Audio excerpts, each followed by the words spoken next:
Imagine, a podcast series by Imagine Theatre. Hello again, how are you? This is Martin Ballard welcoming you to a rather special episode 40 of this podcast series from one of the biggest producers of pantomime and children's theatre here in the UK. For more information, go to their website at www.imaginetheatre.co.uk. Now make sure you check out the last episode if you haven't already, because I was joined by the actor playing Buttons in Imagine Theatre's Cinderella at the Royal Spa Centre in Leamington Spa this Christmas, Sean Dodds. But this time, to mark the 40th episode, we're going to hear again from many of the guests we've had so far, talking about their first experiences of Panto, their favourite Panto titles, and why this traditionally British form of seasonal entertainment is so special to them. Don't worry though if you've missed any of the previous 39 episodes with creatives, actors, or those behind the scenes tours at Imagine Theatre, because you can catch up with them all. They are all still available. And don't forget to subscribe to the series so that you don't miss out in the future.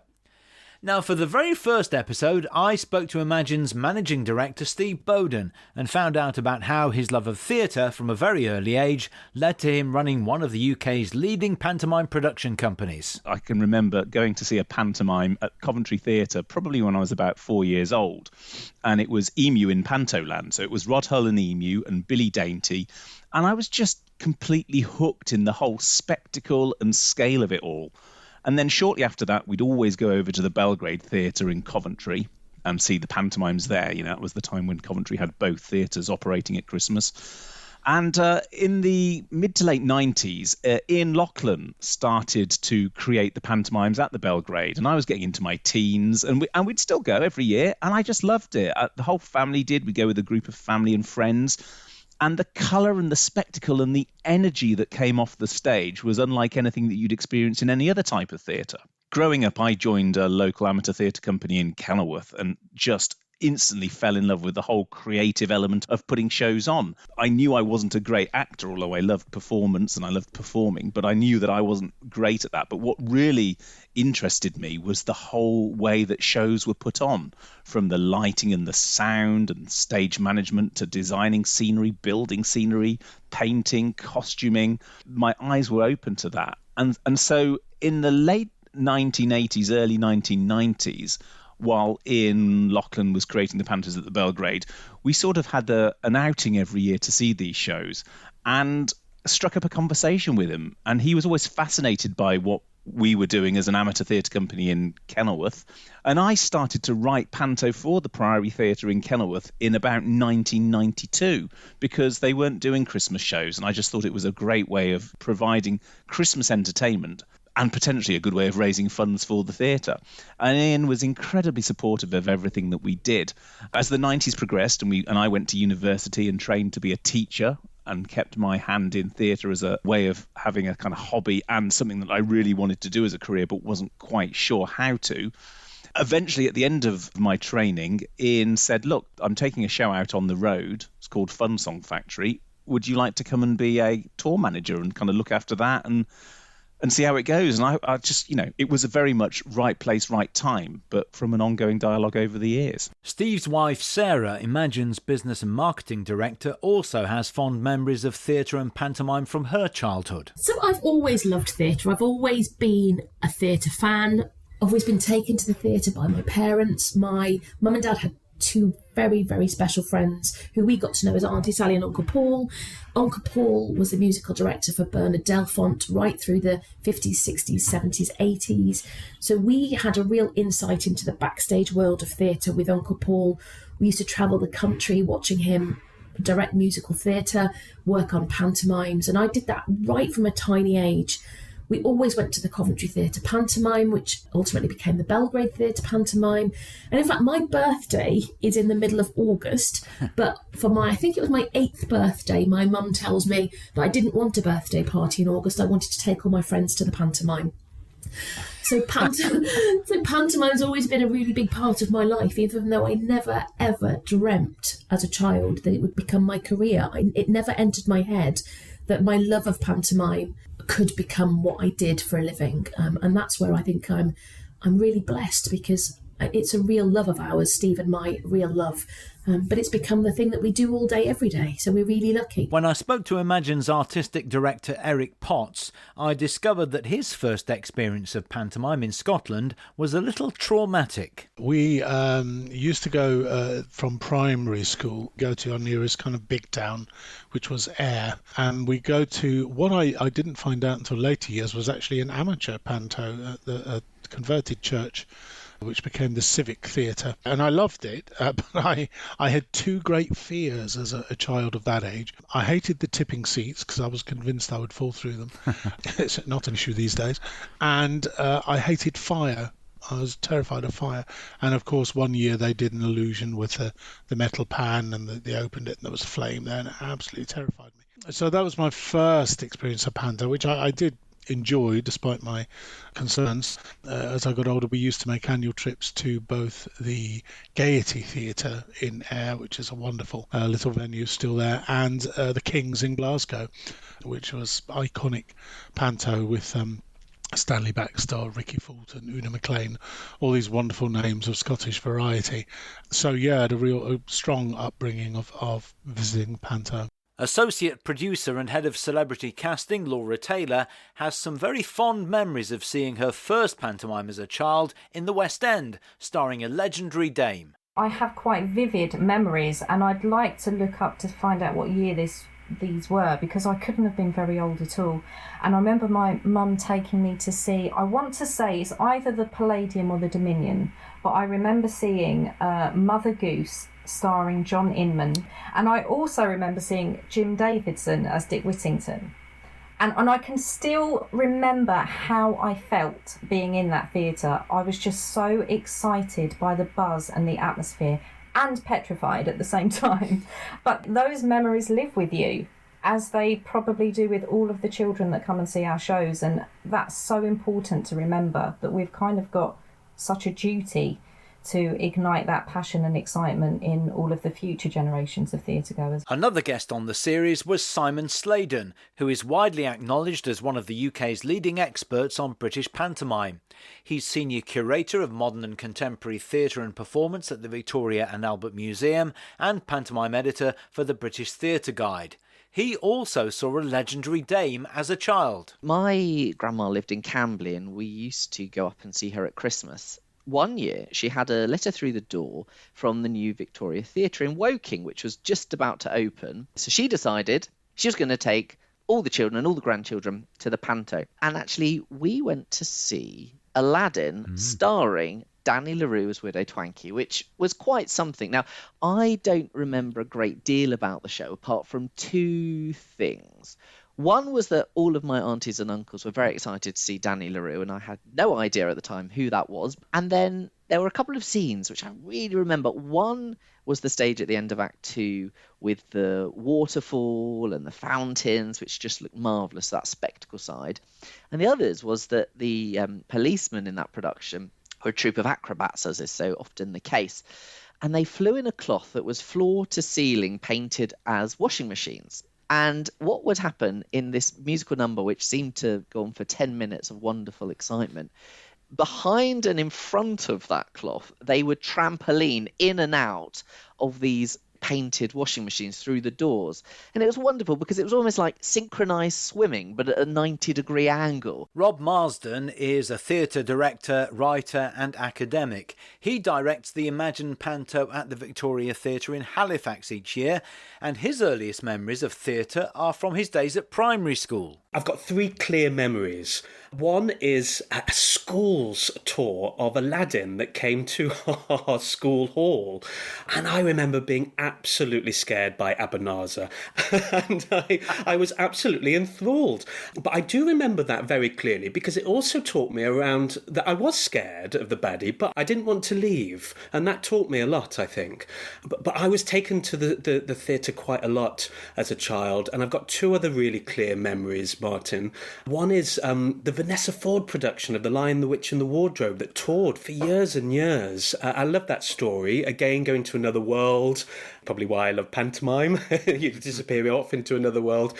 And again, I remember seeing the lamppost flying in. And I thought, that's incredible. That's fantastic. How does that work? How does that happen? So that hooked me.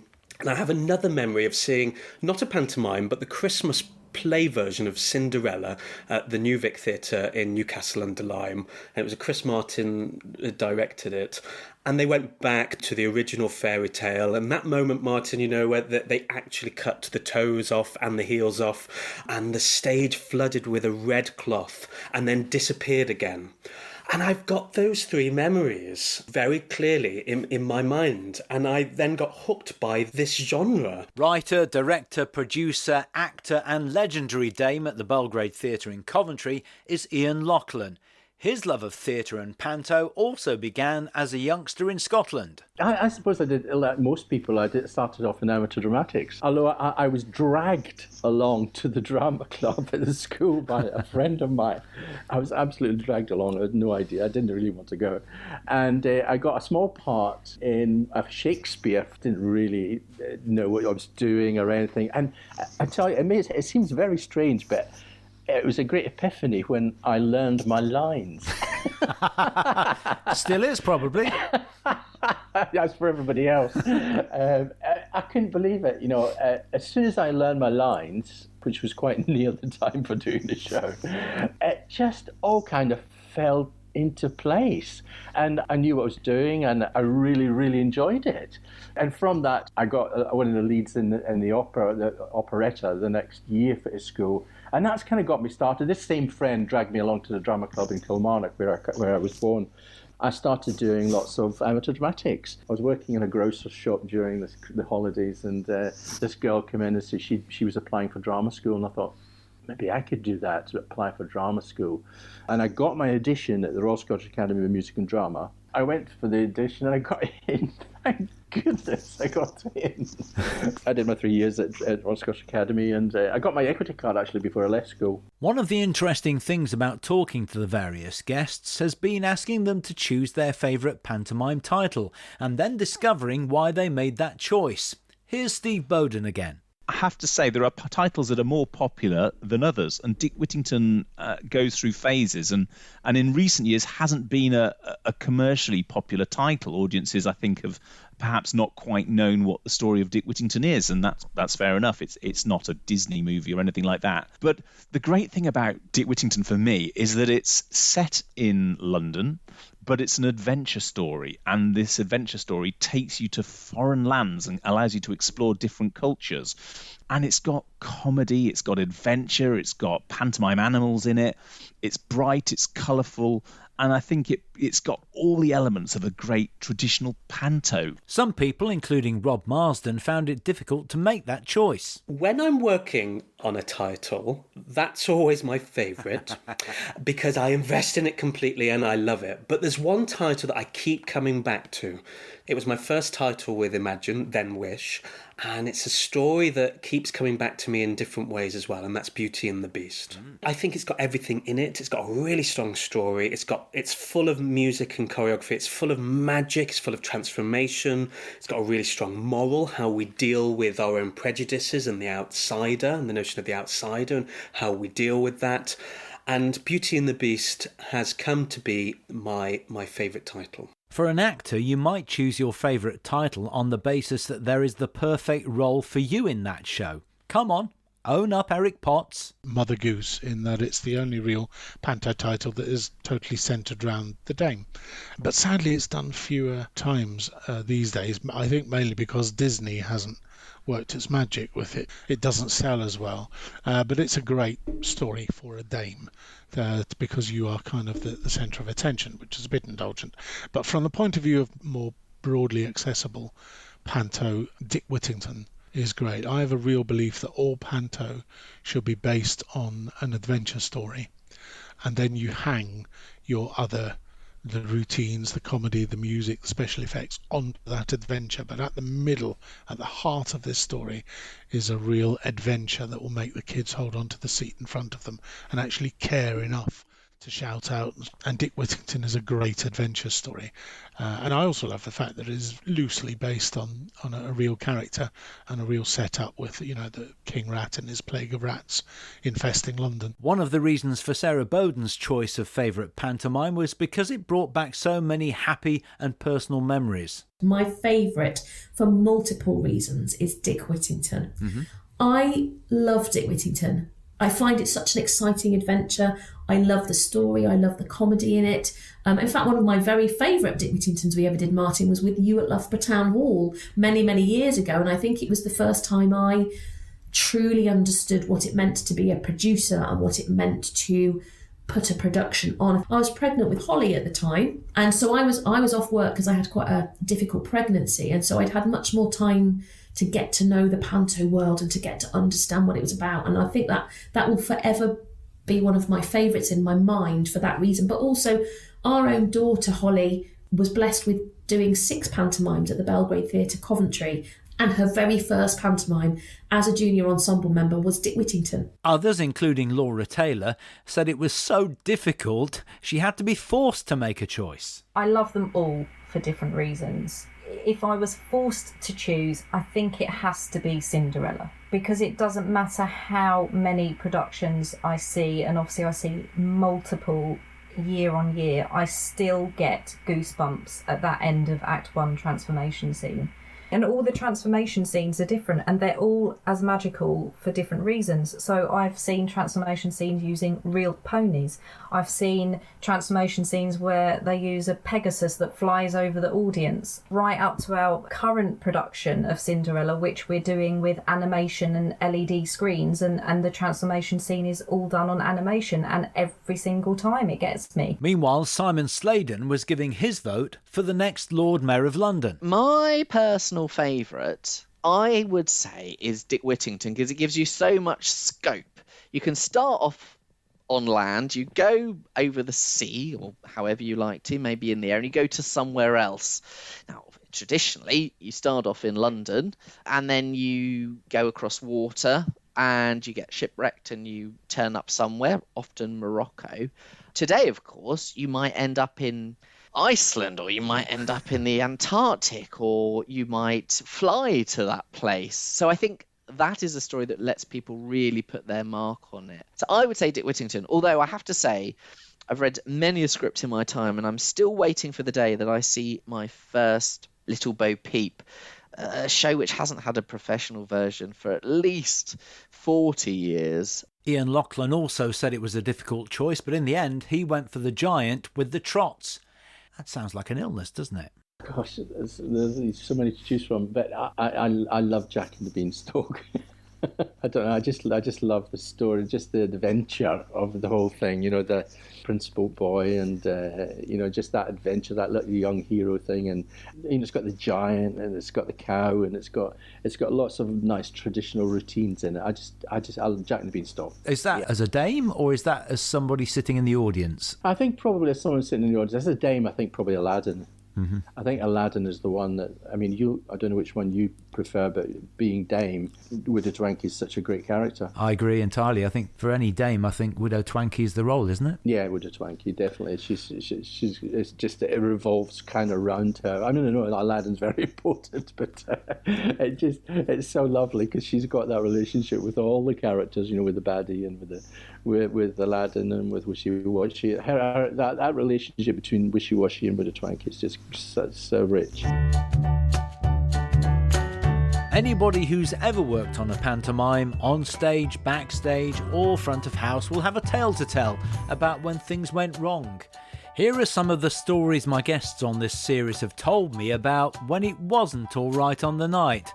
Starting with Imagine Theatre Dames from Reading, Paul Morse, and from Leamington Spa, JP McHugh. I was in Chesterfield, and we were just on stage, and then all the power gone. Music's like, it was just nothing. So I had to then go off, come on with a torch, and do the so sorry, anyone got a penny for the meter type stuff. And it turns out in the end, the MD was cold in the pit, so he unplugged everything and plugged in his own heater. wiped the show up. The board, everything went down. So we were off for about 25 minutes, all because he was too cold in the pit. I love cloths. In Glasgow, we used to have cloths that ran across the stage rather than up and down. We didn't have a fly floor. And someone ran across one day and we just heard this huge ripping sound in a blackout. The lights went up and we were in the forest or whatever, and the forest suddenly had this massive smile all the way down the cloth where someone had caught it on a light, and you could see everything behind, obviously, as they were doing the set change. We were all waving to the crew and everything. Oh my goodness. One of the many shows that I did at the wonderful Coliseum Theatre in Oldham was an old farce called Love's a Luxury. There was one point in the play, it's not Panto of course, but broad strokes comedy, where I had to reach for a blunderbuss gun on the wall above the fireplace, and this was in the middle of Act 2, and I turned around to reach for this gun and it hadn't been set. It just wasn't there. And it was kind of and we hadn't noticed at all during a whole of Act 1 and the first half of Act 2, the interval. No one had actually thought, oh, the gun's not on the wall. If it had been just a piece of set, that's fine. But it actually was hugely pivotal to the rest of the play. So I went, I'll show you. You just wait. Yes. You just wait there. I'm going to get something. And off I went, gesticulating madly in the wings, going, where's the gun? I think one of my early memories of that was at the first pantomime we did at Loughborough Town Hall, which was an Aladdin, which you were playing Widow Twankey in. And I remember it was late one night and we were doing a technical rehearsal. That's the rehearsal where obviously we spend the time making sure that all the physical elements of the production, like the scenery and the costumes and the lighting and sound and stage management, are all able to work through their sequences. We went to set the laundry and we had a cloth that we were using that said Twankarama. It was the internal workings of Widow Twankey's laundry. And for those of you who work in pantomime, most pantomime sets are framed by what we call portals that frame the set. And Loughborough Town Hall doesn't have as big a stage as the Belgrade Theatre in Coventry, so the portals that we were using had been brought in. But unfortunately, and Kevin Kurtz, the technical manager, I remember him rushing into the auditorium when we flew the set in. He was laughing and slightly concerned, and it was late at night and we'd had a heavy day, and he said, we've got a problem. And I said, oh, what's that? He said, well, look at the cloth. And rather than seeing Twankarama, the T at the start and the A at the end were masked. And I won't say what you saw, but most people who are listening will probably be able to work it out. And it was one of those great rehearsals where you actually just stopped. We all had a jolly good laugh. And we said, right, let's pick this up in the morning. And that was the end of the call. Oh, Martin, there is one which which sticks out so far. It was the Sleeping Beauty. We were ready to go. It was press night. It was full of people. Oh, no. Everything in the pit went down. The computer went down. We had no music. I went out about 3 times to the audience and said, don't worry, we're nearly there. We're nearly there. We're just having a little glitch, and sorry about that, and we did a few laughs and that sort of stuff. And I would come back into the wings and then nothing. And what I found out was that my sound guy had not backed up any of the sound, because we usually open up with our computer, but we always have backups on something else so that if it goes down, we have them. So we had no backup. We had no computer. And we couldn't get sound out the pit. I said, we're going to have to cancel. I mean, cancel a show is bad enough, but cancelling the press night was just... So I had to go out onto the stage and say, I'm sorry, we just cannot get anything to work. It's just, we've got no music, no sound. We just can't, it just won't work. We're going to have to cancel tonight and refund everybody, blah, blah, blah, all the rest of it. And so everybody went home. I mean, cancelling a show is something I would do. I mean, it's usually death is the only excuse, So the headlines the next day, of course, was Weeping Beauty. And if you like those stories, then check out the rest of the series, because there are many, many more.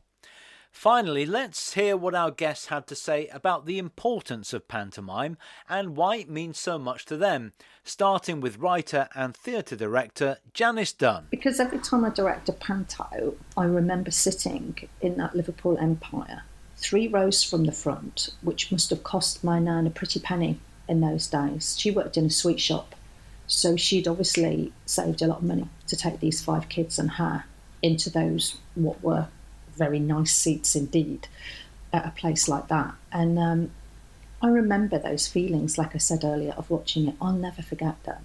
And if I hadn't have had those, I probably wouldn't have ended up going into theatre. But it's not about how many people from a working class background go into theatre, although more of them would be good, in my opinion, still. But it's about people having a cultural experience. It's about people coming together and having an experience that's about stories and about conflict and about what happens when people are happy and what happens when people are sad, about laughing together, about crying together, about joining in together, about feeling part of one big thing. It's like what we have in common is we're all here. What we have in common is we're all people from this area who've come to see the show that's been made for us. And for me, that's what integration is. And I know for a fact, because I work in the business, that there are a huge amount of working class people who are involved in culture and go and see things.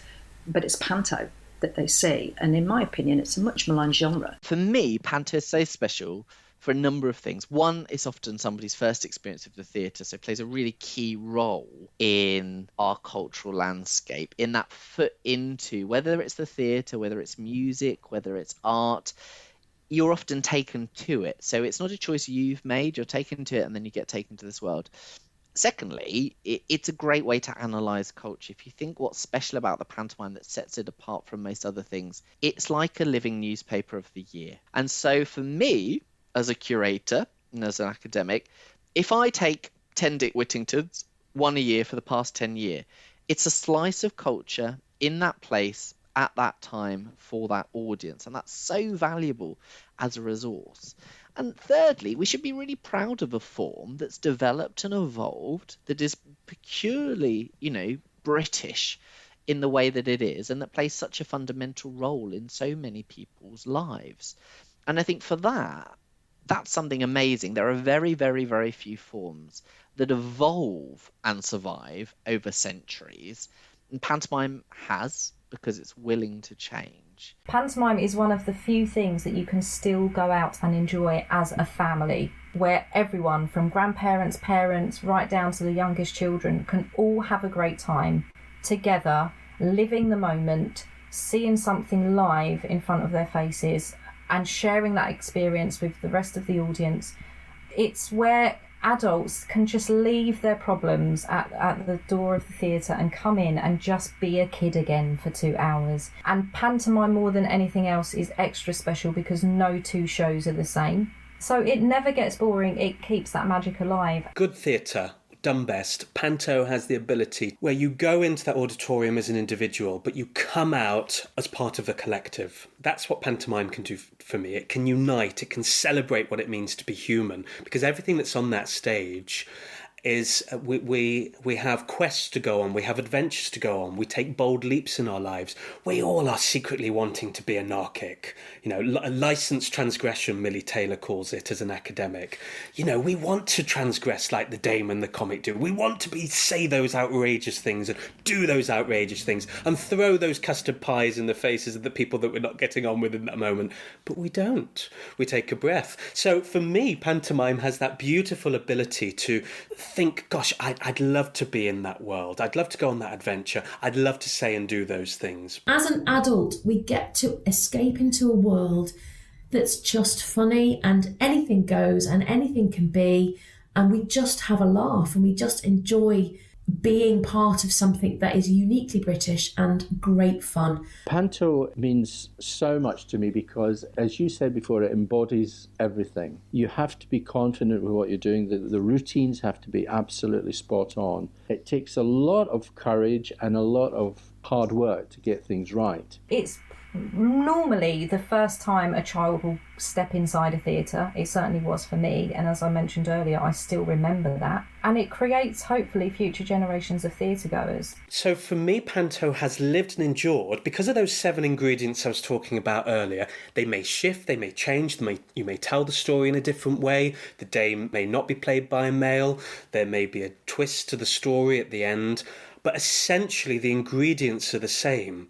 the audience come in knowing what to expect. And then the joy is, and the secret is, not what story you're telling, but how you tell that story differently, what surprises you might give the audience. And that's to do with the writing and the directing and the actors in the rehearsal room and the pre-production and so on. How do we take those expectations? You may come and see Cinderella third or fourth time as a family over 20 years. What are we going to do new now? The important thing is that the final person in the cast is the audience, and so the show is never complete until the first night when you get your audience. Because of the audience and because of that, no fourth wall has been broken down. There's nothing like it. That contact has to be there, and the audience has to be with you to make it work properly. So it's that all-consuming kind of theatre which I don't think exists anywhere else. When you get it right, it's absolutely brilliant. Yeah, I think we have to value its traditions, in many ways its purpose. I always think the people that are actually buying the tickets for Panto are doing so because they want their children or their grandchildren to have the same experience as they themselves had. And I think if you try and be too clever with Panto, you lose its main enchantment. I think audience members, parents, spend half the time watching the stage and half the time watching the children they've brought to make sure that they are having the same experience as we ourselves remember having when we were their age. And I think it is vital that we hold on to that. It is one of the very few genres of entertainment these days that still sustains 2 shows a day for several weeks. Sadly, everything else is, really just 1 show a night these days, and it does so for a reason. We never take pantomime for granted. We never take any performance for granted. And I always say to the cast, you have to remember that most of the audience that come to see pantomime are coming to the theatre potentially for the first time, particularly if they're young children, but also families who may not be theatre goers for the rest of the year. They want to come and celebrate Christmas. They want to celebrate time together, and they want to have a really great night out. And potentially parents and grandparents remember doing that in their childhood. Panto's been around in the format that we know it for hundreds of years. And that's an enormous responsibility for a producer and for a cast, but it's also incredibly magical because you're making memories. All theatre creates memories, but memories of going to the theatre as a child last with you your entire life. And if we get it right, those people, those youngsters and their parents and grandparents will hopefully come back to the theatre. Even if they don't come back during the year, hopefully they'll come back at the end of the year and see the pantomime again. And those children who've seen it will hopefully in years to come bring their children. And the whole art form develops and evolves as time goes by. And I think that's what got me into it. And I sensed that from a very early age, that it was something magical and special to be with family and friends and to have a really good time at a theatre watching something live. Where is Panto going to go from here? Do you think we will see some major changes? I think a number have already happened. 10% of principal boys now are played by a female performer. It's a big change, certainly since the 80s. We've seen a lot of narratives change in terms of the princess character, much less passive, responding to the times. I think that's where pantomime really needs to address what it's doing. It's inherited its Victorian practice, particularly in terms of performers of colour. We need to end performers of colour only being cast as fairies or villains, further othering. We need to see better casting in terms of people with disabilities on the stage. Because pantomime has this huge diverse audience, that diversity currently isn't reflected on the stage. Talented performers are out there, whether they're performers of colour, whether they're performers with disabilities, whether they're... One thing that I wrote about a few years about a lot was about female comics, of which there are very, very few. The talent is out there. It's just that producers and writers need to be confident in casting people to do those roles because audiences want them and they expect them. What are we going to do about Aladdin? What are we going to do about representation there? We really need to start addressing that. We've seen a number of productions which have embraced gay relationships and lesbian relationships. So it is up to the larger producers to really look at their previous practice and go, why have we never ever cast a performer with a disability? Why are we not doing what other venues are and having integrated sign language into our productions? Why have we never had a black performer as our principal boy or girl. I mean, these things should not be happening today. So those things need to be addressed, and also some of the aspects of stories need to be addressed. I mentioned Dick Whittington because I'm always excited to see how people get around or review the aspect of Morocco that often is incredibly Orientalist and very offensive in the portrayal of other cultures. You know, what can we do to ensure that that does not other the culture? How can we ensure that people, for example, from those regions of the world do not feel that they're being represented in a negative or racist way? But certainly we need to look to people that are really pushing forward in the genre. We should look to what the queer community is doing with some of the queer pantos in really interesting things about changing genders, changing some of the narratives a bit, and it makes it less misogynistic. It gets rid of racist tones. It gets rid of all of that aspect. It's just being bold to do what I said earlier is in reference to that Victorian one.